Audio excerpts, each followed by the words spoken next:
আল্লাহ পাক হযরত ইব্রাহিম আলাইহিস সালামকে ডাক দিয়া কয় ওয়া আযিন ফিন নাসি বিল হজ্জি ইয়াতুকা রিজালা ওয়া আলা কুল্লি দামিরি ইয়াতিনা মিন কুল্লি ফাজ্জিন আমিক। ইব্রাহিম খানায়ে কাবার সামনে দাঁড়াইয়া সারা পৃথিবীর মানুষকে তুমি আহ্বান করো, এরা যেন আমার ঘরটা জিয়ারত করে যায়। সুবহানাল্লাহ। তাফসীরের কিতাবে আছে ইব্রাহিম খলিলুল্লাহ খানায়ে কাবার সামনে দাঁড়াইয়া দুনিয়ার মানুষকে আহ্বান করলেন, ইয়া আইয়ুহান নাস। শুধু কি মক্কার মানুষের ডাক দিয়েছে? মদিনার মানুষ, ইরানের মানুষ না না, ইয়া আইয়ুহান নাস, সারা পৃথিবীর মানব সকল। সুবহানাল্লাহ। ইন্নাল্লাহা বানা লাকুম বাইতান ওয়া আওজাবা আলাইকুমুল হজ। আল্লাহ পাক তোমাদের জন্য একটা ঘর বানাইছেন যে আমাকে দিয়ে, আমার ফুলারে দিয়া। সুবহানাল্লাহ। তোমাদের উপর একবার জীবনে হজ ফরজ করে দিয়েছেন রে। আজিবু রাব্বাকুম, তোমাদের রবের ডাকে সাড়া দিয়ে জীবনে একবার হলো জিয়ারত করে যাও। আলতাফাতা ইয়ামিনান ওয়া শিমালান ওয়া শারকান ওয়া গারবা। হযরত ইব্রাহিম আলাইহিস সালাম ডাকটা দিয়ে ডাইনে বামে সামনে পিছনে একটু তাকাইছে। সুবহানাল্লাহ। আল্লাহর কসম, তাফসীরের কিতাবে আছে কিয়ামত পর্যন্ত যারা হজ করবে আল্লাহ পাক ইব্রাহিমের ডাকটা, যারা দুনিয়াতে ছিলেন, যারা মার পেটে ছিলেন, যারা রূহের জগতে ছিলেন, প্রত্যেকের কানে আল্লাহ পাক আওয়াজটা পৌঁছাই দিলেন। সুবহানাল্লাহ।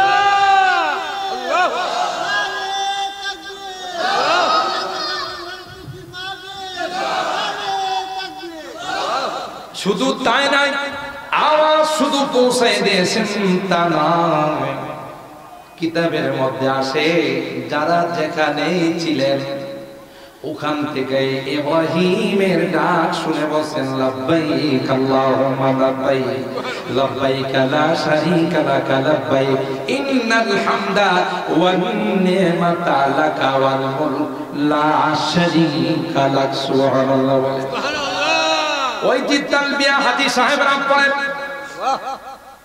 যখনই ইব্রাহিম খলিলুল্লাহর আওয়াজ ওই যারা হজ করবে তাদের কানে আল্লাহ পৌঁছে দিলেন। মার পেটে যে যেখানে ছিলেন ওখান থেকে সাথে সাথে ডাকে সাড়া দিয়ে লাব্বাইক বলছেন। সুবহানাল্লাহ।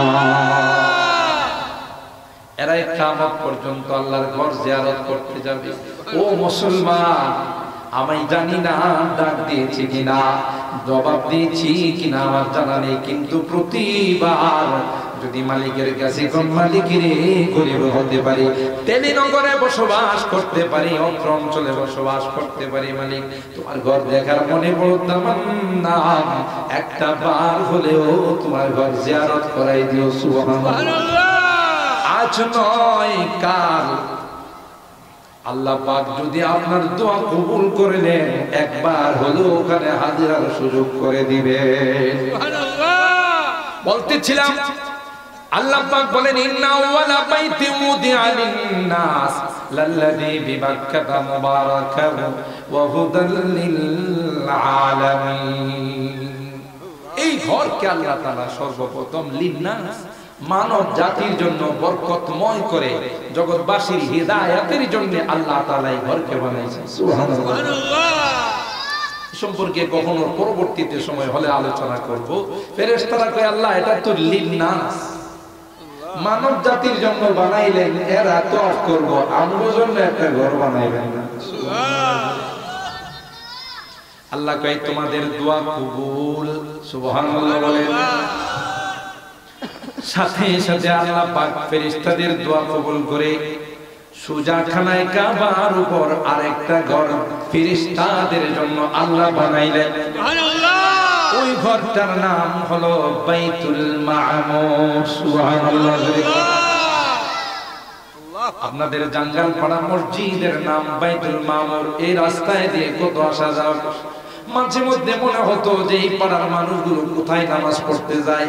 একে তো সেই ইউনুস স্যারের বাড়ির মসজিদ, আবার এদিক দিয়ে কাসিমুল উলুম মাদ্রাসা মসজিদ। এত দূরে তারা কোথায় নামাজ পড়তে যায়? এখানে যদি একটা মসজিদ হতো, আল্লাহ পাক হয়তো আপনাদের মনের তামান্না কবুল করছেন। এই জন্য এখানে সুন্দর জায়গাতে একটা মসজিদ হয়ে গেছে, আবার তার নাম হলো আসমানের মসজিদের নামে বাইতুল মামুর। ঠিক না বেঠিক? আল্লাহ পাক বলেন ওয়াত্তুর ওয়া কিতাবিন মাসতুর ফি রাক্কিম মানশুর ওয়াল বাইতিল মামুর। বাইতুল মামুর যেহেতু আল্লাহর কাছে অত্যন্ত দামি মসজিদ, এই জন্য আল্লাহ তাআলা এখানে যে সকল জিনিসের কসম খাইছেন তার মধ্যে একটা হলো বাইতুল মামুর। সুবহানাল্লাহ। প্রথমে আল্লাহ তুরের কসম খাইছেন, তুর, তুর পাহাড়ের কসম। সুবহানাল্লাহ। কারণ তুর পাহাড়টা বড় বরকতের পাহাড়। হযরত মুসা পয়গম্বর জুতা নিয়ে যখন আল্লাহর ডাকে সাড়া দিয়ে তুর পাহাড়ে কথা বলার জন্য যখন গেলেন, আল্লাহ কয় মুসা ফাখলান আলাইহি ইন্নাকা বিল ওয়াদিল মুকদ্দাসি তুওয়া। এ মুসা জুতা খুলে আসুন। সুবহানাল্লাহ। কারণ ইন্নাকা বিল ওয়াদিল মুকদ্দাসি তুওয়া, আপনি যে জায়গাতে আসতেছেন এটা একটা পবিত্র জায়গা। সুবহানাল্লাহ। আল্লাহর পয়গম্বর আরশে আজিমে যখন প্রবেশ করলেন, ওখানে ও জুতা খুলতে চাইলেন, আল্লাহ কয় পয়গম্বর জুতা খুলেন না। সুবহানাল্লাহ। তো আস্তে সুবহানাল্লাহ। বেশ কমটা দেখছেন। একজনকে আল্লাহ বলেন ফাখলান আলাইহি ইন্নাকা বিল ওয়াদিল মুকদ্দাসি তুওয়া। পবিত্র জায়গা, জুতাটা খুইলাই। আর বেশ কম হবে না কেমন করে? হযরত মুসা পয়গম্বর আল্লাহর হুকুমে যখন বনে ইসরাঈলদেরকে নিয়ে লোহিত সাগর পাড়ি দেওয়ার জন্য সাগরের পাড়ে গেলেন, যাতে তো বনে ইসরাঈল এদের কাম হলো তেড়ামি করা। গেছেন আল্লাহর হুকুমে, তখন ওরা কয় আওহাইনা ক্বালা মুসা ইন্না লামুদরাকুন, ক্বালা আসহাবু মুসা ইন্না লামুদরাকুন। এরা কয় মুসা তোমার তো নিয়ত ভালো না। নাউযুবিল্লাহ। একটু আস্তে পয়গম্বরদের নিয়ত খারাপ, তাই না? কি হইছে? এদিক দিয়ে তো বাড়িঘর সারলাম, আর এদিক দিয়ে সামনে হইলো সাগর, ডুবাইয়া মারবা। নিয়ত বুঝো এটাই। ক্বালা আসহাবু মুসা ইন্না লামুদরাকুন। পিছন দিয়া ফেরাউন তার স্পেশাল ফোর্স নিয়ে আসতেছে, আমাদেরকে ধরে ফেলবে। আর সামনে যদি যাই ডুবে মরব, যাওয়ার জায়গা না, মারার জন্য নিয়ে এসেছি, আমরা ধরা পড়ে যাব। মুসা আলাইহিস সালাম তো ছিলেন রাগিলা। ওই কি এ বেটা, এ কি নিজের ইচ্ছা এখানে আইছি রে বেটা? ফাওহাইনা ইলা মুসা আনিদরিব বিআসাকাল বাহর। আল্লাহ।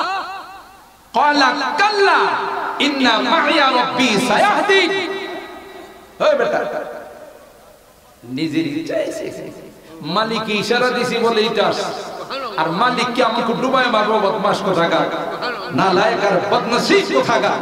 ইন্না মাইয়া রাব্বি সায়াহদিন। আল্লাহর সাহায্য আমাদের সঙ্গে আছে, নিশ্চয়ই তিনি আমাদের পার করে দেবেন। সুবহানাল্লাহ।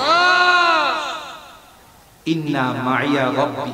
উলামায়ে কেরাম এখানে যখন বিশ্লেষণ করেন যে কালিমুল্লাহ বলছে আল্লাহ আমাদের সঙ্গে আছে, আর হাবিবুল্লাহ বলছে আল্লাহ আমাদের সঙ্গে আছে। কালিমুল্লাহ বলছে সমুদ্রের পাড়ে গিয়ে, আর হাবিবুল্লাহ বলছে গারে সুরের মধ্যে ঢুকে। সুবহানাল্লাহ।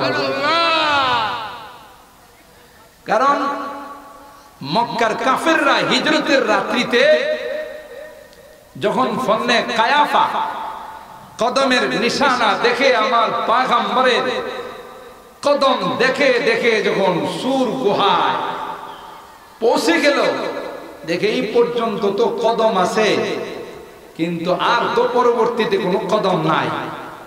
মানুষটা গেল অথচ পায়ের নিচে তিনি বসে আছেন। সুবহানাল্লাহ। হযরত আবু বকর বলেন, পয়গম্বর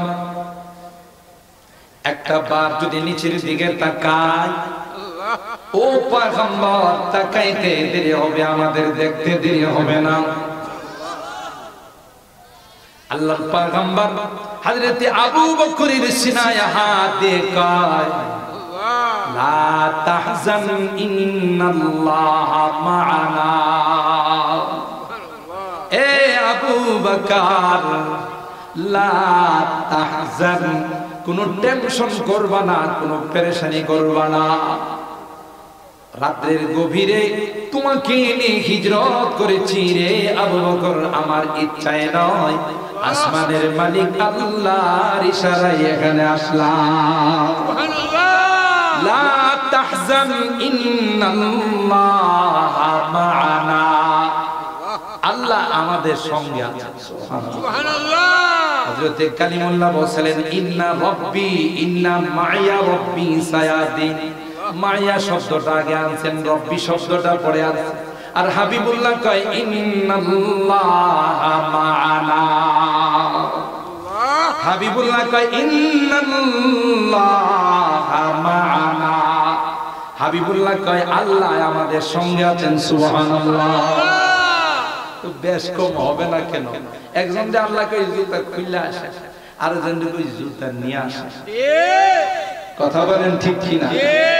ফাখলানা আলাই ইন্নাকা বিল ওয়াদিল মুকদ্দাস তুয়া ওয়া আনা ইখতারতুকা ফাসতামি' লিমা ইউহা ইন্নানি আনাল্লাহ লা ইলাহা ইল্লা আনা ফা'বুদনি ওয়া আকিমিস সালাতা লিযিকরি। হযরত মুসা আলাইহিস সালাম কে আল্লাহ পাক বললেন যে এটা বড় পবিত্র পাহাড়, আর আরশে আজিমের মধ্যে যখন আল্লাহ হাবিব ঢুকলেন, জুতা নিয়ে আপনার জুতা ধুলার আকাঙ্ক্ষায় আছে আমার আরশ। সুবহানাল্লাহ। ইন্নাল বুকআতাল্লাতী দুফিনা ফিহা আন-নবী সাল্লাল্লাহু আলাইহি ওয়াসাল্লাম আফযালু মিন আরশির রহমান ওয়া আলাইহি ইজমা। আল্লাহর হাবিব মদিনার রওজায়ে পাকের যে অংশে শুয়ে আছেন, এই অংশটার দাম আল্লাহর আরশে আজিম থেকে অনেক বেশি। সুবহানাল্লাহ। অথচ এটা একটা মাঠ, ঠিক কি না? আদম কে লিয়ে ফখরে আলী নসবি है, आदम के लिए फख्रे आली नसबी है, मक्की मदनी हाशिमी वो मुत्तलबी है, पाकीज़ा तरज़ अर्श समा जन्नत फिरदौस, आराम गहे पाक रसूल अरबी है, आराम गहे पाक रसूल अरबी है। कई जी जन्नतुल फिरदौस अर्श आज़ीम सब থেকেও আল্লাহ নবীর রওজায়ে পাকের ওই জায়গাটার মর্যাদা অনেক বেশি। সুবহানাল্লাহ। আল্লাহ পাক বলেন, ওয়াতুর, ওই পবিত্র পাহাড়ের কসম। সুবহানাল্লাহ। জোরে বলেন আল্লাহ। ওয়া কিতাবিম মাসতুর, দ্বিতীয় নম্বর কসম আল্লাহ খায় কিতাবে মাসতুরের। সুবহানাল্লাহ। সুবহানাল্লাহ। যেই কিতাব লৌহে মাহফুজ থেকে দীর্ঘ 23 বছরে আল্লাহ পাক রব্বুল আলামিন তার হাবিবের উপর নাযিল করেছেন, যখন যা প্রয়োজন তদ অনুযায়ী নাযিল করেছেন। আল্লাহ কয়, ওয়া কিতাবিম মাসতুর, সুবহানাল্লাহ, ফি রাকিম মানশুর, বিভিন্ন পাতায় বিভিন্ন জায়গাতে। 3 নাম্বার 4 নাম্বার আল্লাহ কসম খায়, ওয়াল বাইতিল মামুর, ওই যে খানায়ে কাবার সুজা বরাবর আসমানে আল্লাহ কয় যে ঘরটা আমি বানাইছি আমার ফেরেশতাদের জন্য। আল্লাহ কয় ঘরটাও বড় দামি, এমন ঘর আল্লাহ বানাইছেন। আর এত পরিমাণ ফেরেশতা, কিতাবের মধ্যে আসে দৈনিক 70,000 ফেরেশতা বাইতুল মামুর তওয়াফ করে গো। যারা জীবনে একবার তওয়াফ করছে আর জীবনে দ্বিতীয়বার সুযোগ আসবে না। সুবহানাল্লাহ। একবার তওয়াফ করছে জীবনে আর দ্বিতীয়বার সুযোগ আসবে না, তাইলে ফেরেশতা মনে করেন কত। সুবহানাল্লাহ। সুবহানাল্লাহ। আল্লাহু আকবার বলেন, আল্লাহু আকবার। এত অগণিত ফেরেশতা আল্লাহ বানাইছে। এই তেলিনগরের জঙ্গল পাড়া বাইতুল মামুর মসজিদের মাহফিলে আজকে যারা আসে, আল্লাহ কই যেহেতু এরা আমার মেহমান, আমার দাওয়াতে আসে, তাদের স্পেশাল সিকিউরিটি গার্ড, তাদের নিরাপত্তার ব্যবস্থার জন্য আমার ওই নূরের ফেরেশতাদেরকে আমি নিযুক্ত করি। সুবহানাল্লাহ। দৈনিক একবার যাদের সুযোগ চলে আসে, জীবনে একবার যারা তওয়াফ করে কিতাবে কাগায়, জিন্দেগিতে আর দ্বিতীয়বার তাদের সুযোগ হয় না। আল্লাহ পাক বলেন ওই ঘরটা বাইতুল মামুর আমি ফেরেশতাদের তওয়াফের জন্য বানাইলাম। সুবহানাল্লাহ। এ মুসলমান, যারা রুকুতে আছে সারাটা জিন্দেগি রুকুতে থাকবে, যারা সিজদায় আছে তারা সিজদায় থাকবে, যারা দাঁড়ানো আছে তারা দাঁড়ানো থাকবে। এক একটা নামাজের রূপন আল্লাহ পাক হাজার হাজার নয় লক্ষ লক্ষ কোটি কোটি ফেরেশতা তার নিযুক্ত করে দিয়েছেন। সুবহানাল্লাহ। সুতরাং ওই বাইতুল মামুরের কসম আল্লাহ 4 নাম্বার খাইলেন। 5 নাম্বার আল্লাহ কসম খায় ওয়াসাফিল মারফু, খানায়ে কাবা। যখন খানায়ে কাবা বানানো হয় তখন খানায়ে কাবার মতো উপরে কোনো ঘরের কোনো ছাদ ছিল না, সবচেয়ে উঁচা ছাদ ছিল। আল্লাহ কয় 5 নম্বরে কসম খাইলাম ওয়াসাফিল মারফু, ওই উঁচু ছাদের খানায়ে কাবার কসম করলাম। সুবহানাল্লাহ। 6 নম্বরে বলেন ওয়াল বাহরিল মাসজুর, আল্লাহ বলেন 6 নাম্বার কসম হলো বাহরি মাসজুর। এ মুসলমান জানেন না, ওয়াল বিহারু সুজ্জিরাত, সমুদ্রের নিচে আল্লাহ পাক ওই জাহান্নাম, যে জাহান্নাম গুনাহগারদেরকে আল্লাহ জ্বালাবে, এটা কোনো উপরে নয়, সিজিল বলা হয়, তাহতা সারা বলা হয়। জান্নাত তো হবে আরশে আজিমের কাছে, জান্নাতুল ফেরদাউস। সুবহানাল্লাহ। আর জাহান্নামটা হবে সাত জমিনের নিচে।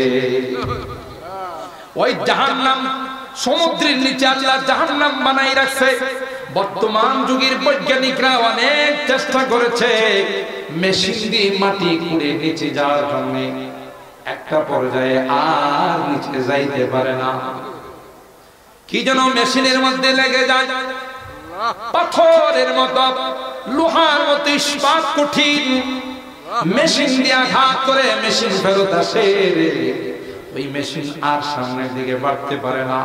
বৈজ্ঞানিকরা কয় কি দিয়ে যেন এটা প্রাচীর তৈরি করা আছে, হাজার চেষ্টা করেও আমরা মেশিন দিয়ে নিচে যাইতে পারি না। আল্লাহ কই পারবি না, পারবি না, আমি তো ওই বেষ্টনীর ভিতরে জাহান্নামের আগুন তৈরি করে রাখছি। সুবহানাল্লাহ। ওয়াল বাহরিল মাসজুর, আল্লাহ বলেন ওই সমুদ্র, যে সমুদ্রের নিচে আমি অগ্নি কুণ্ড প্রজ্বলিত করেছি, তার কসম করে আল্লাহ পাক 6টি জিনিসের কসম করে বলেন ইন্না আযাবা রাব্বিকা লাওয়াকি। গুনাহগার যারা হবে গো, নাফরমান যারা হবে, এত তাফসীরের পরেও, এত বয়ানের পরেও, এত আলোচনার পরেও বেনামাজি থেকে যায়, সুদখোর সুদি লেনদেন করে, বেপরদায় চলে, মানুষের হক যারা আত্মসাৎ করে তারা তাই করতে থাকে। আল্লাহ বলে নাফরমান, এ নাফরমান, তোমার কলিজাটা এত পাশা, তুমি কি জানো না নাফরমানি যারা করে আসবে গো, তাদের বিন্দু পরিমাণ কোনো নিস্তার দেওয়া হবে না। আল্লাহ কয় আমি তো এমনি বললেই চলতো, তারপরে 6টা জিনিসের কেন কসম খাইলাম? তোমার অন্তরে বসানোর জন্য কোনো নরম কথা নয়, কোন নরম কথা নয়, বড় শক্তিশালী কথা। ইন্না আযাবা রাব্বিকা লাওয়াকি। এ পয়গম্বর, আপনি উম্মতকে জানিয়ে দেন আপনার রবের আযাব, আপনার রবের শাস্তি আসবে, আসবে, তার মধ্যে কোনো সন্দেহ নাই। ডোনাল্ড ট্রাম্প কি আর অত্যাধুনিক যন্ত্র দিয়ে ফিরাইতে পারবে? কোন মেশিন দিয়ে, কোন যন্ত্র দিয়ে, কোন শক্তি দিয়ে সেই আযাবকে কেউ প্রতিহত করতে পারবে না। ইন্না আযাবা রাব্বিকা লাওয়াকি। অবশ্যই অবশ্যই ইন্না, ওলামায়ে কেরাম জানেন বাক্যটা আল্লাহ নরম করে কয় না। এক নাম্বার হলো ইন্না, আবার ইজাফত করছে, পরে লামে ইবতিদা নিয়ে আসছেন আল্লাহ। ইন্না আযাবা রাব্বিকা লাওয়াকি। শাস্তি কিন্তু শুধু মুখের কথা নয়। এখন যদি খালের ভাবে পরিষ্কার না হয়ে আসো, তাইলে কিন্তু শুধু সরিষার ফুল দেখবে, শুধু অন্ধকার আর অন্ধকার দেখবে, কোনো উপায় থাকবে না, ঠিক না? ফাসাউফা তারা ইদান কাশাফাল গুবারু, ফাসাউফা তারা ইদান কাশাফাল গুবারু, আফারাসুন তাহতা রিজলিকা আম হিমারু, আফারাসুন তাহতা রিজলিকা আম হিমারু। যখন চোখের পর্দাটা খুলিয়া যাবে, দুনিয়া চোখের পর্দাটা যখন সরে যাবে, দেখবে রে শুধু গুনাহ আর গুনার দফতর।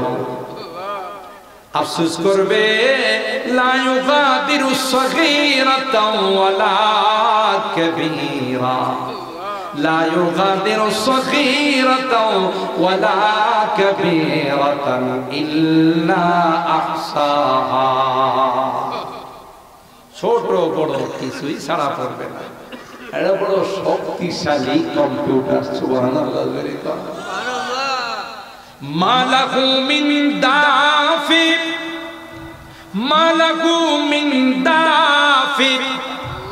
আল্লাহ বলেন পারবি না, পারবি না, পৃথিবীর কোন শক্তি নেই আযাবকে প্রতিহত করা। আযাব কিন্তু চলে আসবে।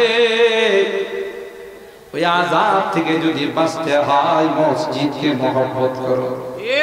ওই আযাব থেকে যদি বাঁচতে হয়, মসজিদকে আবাদ করো, মসজিদের সাথে সম্পর্ক রাখো, বাইতুল মামুরকে মহব্বত করো, সম্পর্ক রাখো। পয়গম্বর কয় একটা জামানা আসবে রে উম্মত, লা ইয়াবকা মিনাল ইসলামি ইল্লা ইসমু। নামে মুসলমান, কাজে সব ইহুদি খ্রিস্টান হয়ে যাবে। কথা কোন ঠিক না? আমার তো ভয় লাগে।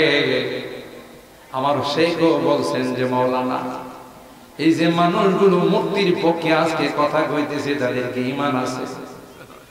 কথা কোন ঠিক না?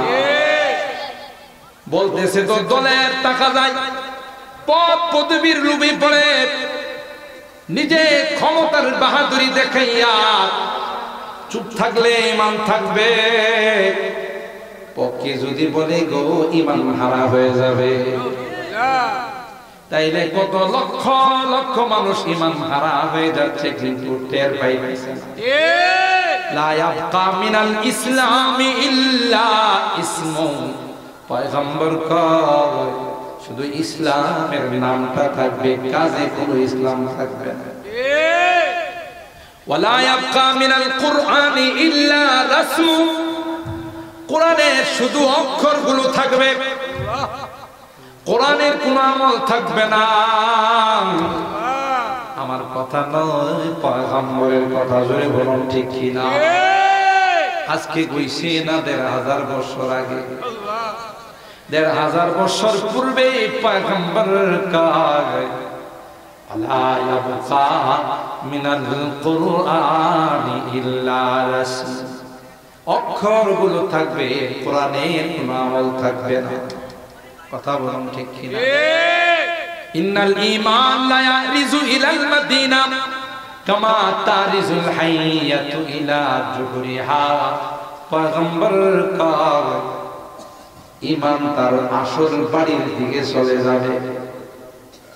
ঈমান যায় নবীরে বলবে, নবী তিনি নগর গিয়েছিলাম, মানুষ আমারে মেহমানদারি করে নাই।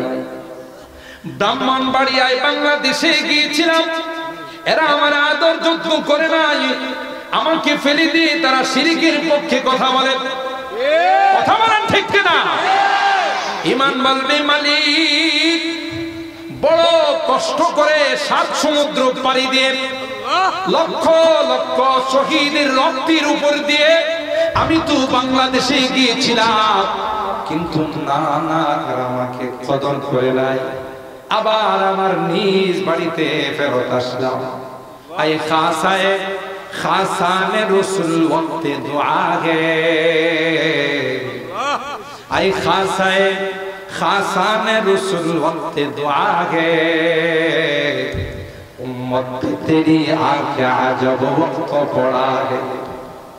ये दीन बड़ी शान से निकला था वतन से, ये दीन बड़ी शान से निकला था वतन से, परदेश में वो आज गरीबुल गुरबा है, परदेश में वो आज गरीबुल गुरबा है। কবি ডাক দেয়া কয়, পয়গম্বর মদিনার জমিনে শুয়ে শুয়ে গো পৃথিবীর হালত একটু খেয়াল করো। এ পয়গম্বর, যেই ঈমানের জন্য, যেই ইসলামের জন্য তায়েফের জমিনে রক্তাক্ত হয়েছে, আপনার গায়ে মশা মাছি বসা পর্যন্ত হারাম গো পয়গম্বর।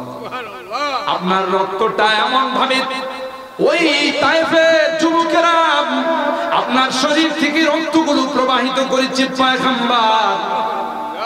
হযরতে জিবরিল আমিনকে আল্লাহ ডাক দেয়া কয়, জিবরাইল তাড়াতাড়ি যাও, আমার নবীর একটা ফোঁটা যদি জমিনের মধ্যে পড়ে যায়, কিয়ামত পর্যন্ত পৃথিবীর মধ্যে কোনো গাছপালা উদিত হবে না।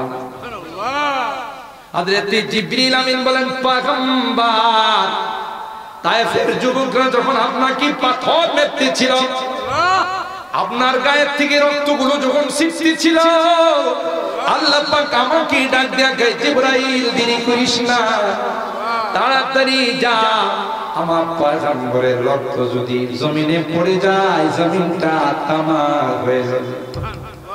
আমি আয়েশা আপনার একটা ফোঁটা রক্ত জমিনে পড়তে দেই না, ওই রক্তগুলো আমি পাখা দিয়ে আকাশের মধ্যে উড়াই দিয়েছিলাম। সুবহানাল্লাহ।